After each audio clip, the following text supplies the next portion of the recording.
Hi everybody, and welcome into my leaf-covered backyard that is desperately in need of some little boys to pick these leaves up and get them to the street.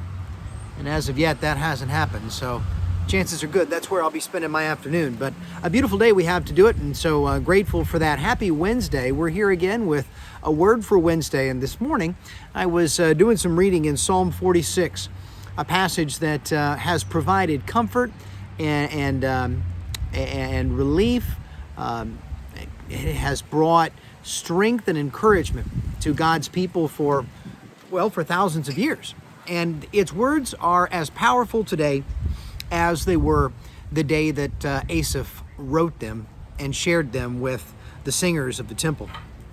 Psalm 46 starts this way, verses 1 through 3. God is our refuge and our strength, a very present help in trouble. Therefore we will not fear, though the earth gives way, and though the mountains be moved into the sea, and though the waters roar and foam, though the mountains tremble at its very swelling. You know, the reality is that Asaph here, the writer of this psalm, says, there's bad stuff in the world.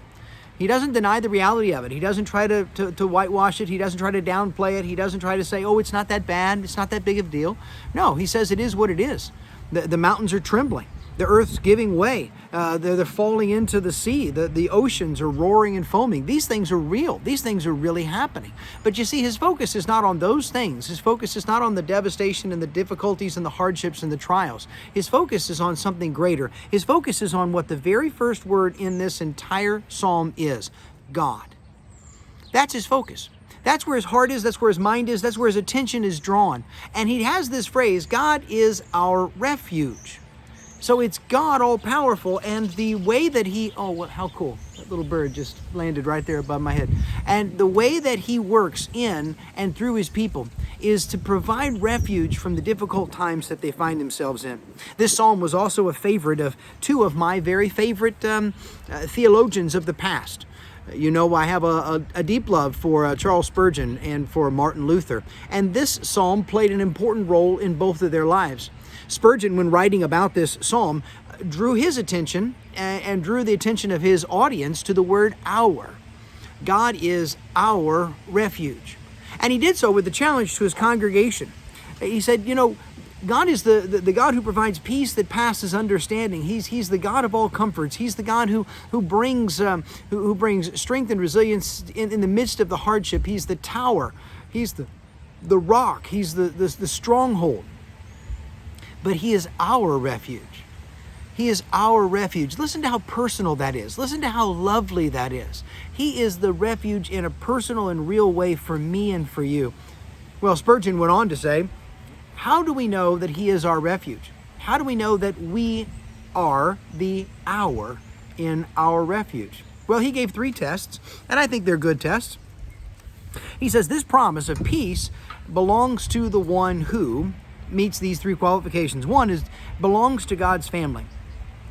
A person who is a member of God's family, a person who has devoted themselves to allow Jesus to come into their heart and to change them, has put him on in baptism, has made Jesus the Lord of his life. So part of God's family. The second qualification, he says, is that someone who has known God to be Lord personally. And this is a deep experiential relationship with God, where you've walked with him and you've known him to be there for you. You know he's kept his promises, and you know that he has brought you through difficult times before. And third, a person who is our refuge, who has learned prevailing prayer, who's learned the power of quiet time with God. And so one of the things that I think is significant is for us to ask the question, are we the our in our refuge? And I think there's some great value to that. Are we a member of God's family? Do we know him experientially, personally, deeply, intimately?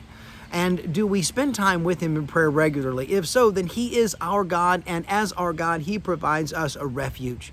And what a beautiful thing that is. Quickly, let me put the Martin Luther part into this as well, and that is this.